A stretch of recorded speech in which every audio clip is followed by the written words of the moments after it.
అందరికీ యాషువా మెస్సే పేరిట షలోం. ఈరోజు యావే వాగ్దానం లూకా సువార్త 11వ అధ్యాయం 13వ వచనం. పరలోకమందున్న మీ తండ్రి తన్ను అడుగు వారికి పరిశుద్ధాత్మను ఎంతో నిశ్చయముగా అనుగ్రహించుననెను. ప్రియమైన సహోదరి సహోదరులారా, మనము పరలోకమందున్న తండ్రిని ప్రార్థించిన ఎడల మనకు పరలోకమందున్న తండ్రి పరిశుద్ధాత్మ అను వరమును అనుగ్రహించును అని యాషువా గారు చెప్పుచున్నారు. అడగమని తెలియజేయుచున్నాడు. అయితే మనకు పరిశుద్ధాత్మ యొక్క అవసరత ఏముందో వాక్యములో నుండి తెలుసుకుందాం. రోమాపత్రిక 8వ అధ్యాయం 9వ వచనం.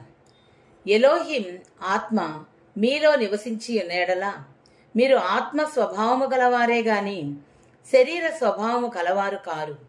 ఎవడైనను మెస్సియ ఆత్మ లేనివాడైతే వాడు ఆయన వాడు కాడు. ప్రియులారా, మనలో పరిశుద్ధాత్మ లేకపోతే మనము ఆత్మ స్వభావము గలవారముగా ఉండలేము.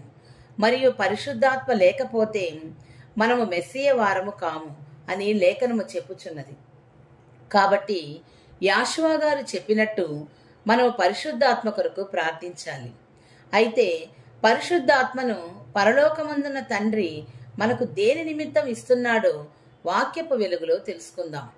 యెహెజ్కేలు గ్రంథం 11వ అధ్యాయం 19-20 వచనములు. వారు నా కట్టడలను నా విధులను అనుసరించి గైకొనున్నట్లు నేను వారి శరీరములో నుండి రాతి గుండెని తీసివేసి వారికి మాంసపు గుండెని ఇచ్చి వారికి ఏక మనస్సు కలుగజేసి వారి యందు నూతన ఆత్మను పుట్టింతును. అప్పుడు వారు నాకు జనులయుందురు, నేను వారికి ఎలోహింనయుందును. మరియు యెహెజ్కేలు గ్రంథం 36వ అధ్యాయం 26-28 వచనముల వరకు చదువుకుందాం. నూతన హృదయము మీకిచ్చేదను, నూతన స్వభావము మీకు కలుగజేసేదను.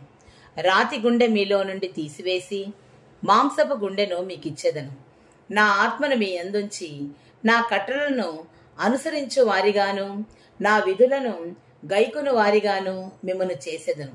నేను మీ పితరులకిచ్చిన దేశములో మీరు నివసించెదరు. మీరు నా జనులయుందురు, నేను మీ ఎలోహింనయుందును. ప్రియమైన సహోదరి సహోదరులారా, పరలోకమందున్న మన తండ్రి మనకు తన పరిశుద్ధాత్మను ఎందుకు అనుగ్రహిస్తున్నాడో పరిశుద్ధాత్మ ప్రేరణతో వ్రాయబడిన గ్రంథంలో తెలుసుకున్నాం. యావే తన కట్టడలను తన విధులను అనుసరించి మనం గైకొనుట కొరకు తన పరిశుద్ధాత్మను అనుగ్రహిస్తాను అని చెప్పుచున్నాడు. మరియు నూతన హృదయమును నూతన స్వభావమును కలుగజేసదనని చెప్పుచున్నాడు. అప్పుడు వారు నాకు జనులయుందురు, నేను వారికి ఎలోహింనయుందును అని చెప్పుచున్నాడు. ప్రియమైన వారలారా, యావే మనకు తన పరిశుద్ధాత్మను అనుగ్రహించి మనకు నూతన హృదయమును నూతన స్వభావమును కలుగజేస్తాను అని అంటున్నాడు. దేని కొరకు యావే మనకు నూతన హృదయమును నూతన స్వభావమును కలుగజేస్తానని అంటున్నాడు? ఆయన ఆజ్ఞలను ఆయన కట్టడలను ఆయన విధులను అనుసరించాలని వాక్యం సెలవిస్తుంది. మరియు యోహాను సువార్త 14వ అధ్యాయము 15-16 వచనములను చదువుకుందాం. మీరు నన్ను ప్రేమించిన ఎడల నా ఆజ్ఞలను గైకొందురు.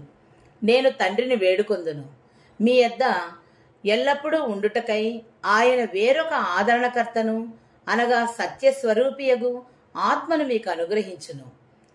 ప్రియమైన సహోదరులారా, మనం నిజముగా యాషువను ప్రేమించిన ఎడల ఆయన ఆజ్ఞలను గైకొంటాం. అప్పుడు ఆయన సత్యస్వరూపియగు ఆత్మను మనకు అనుగ్రహించును. ఎవడైనను మెస్సియ ఆత్మ లేనివాడైతే వాడాయన వాడు కాడు. కాబట్టి మీరు మెస్సియ వారుగా ఉండాలంటే ఇప్పుడే పరిశుద్ధాత్మ కోసం తండ్రిని వేడుకోండి మరియు తన ఆత్మను కలిగి జీవించవలసిందిగా కోరుచున్నాను. ప్రార్థన. మా ప్రియ పరలోకపు తండ్రి, మీరు మాకు చేసిన వాగ్దానం ప్రకారము మాకు మీ పరిశుద్ధాత్మను అనుగ్రహించి మీ ఆజ్ఞలను కట్టడలను మీ యొక్క విధులను గైకొని వారుగా మమ్మలను చేయమని మరియు మాకు నూతన హృదయమును నూతన మనస్సును ఇవ్వమనియు మమ్మలను మీ వారిగా అంగీకరించమని యాషువా మెస్సే పేరిట ప్రార్థిస్తున్నాము తండ్రి. ఆమెన్. అందరికీ యాషువా మెస్సియే నామం పేరిట షలోమ్.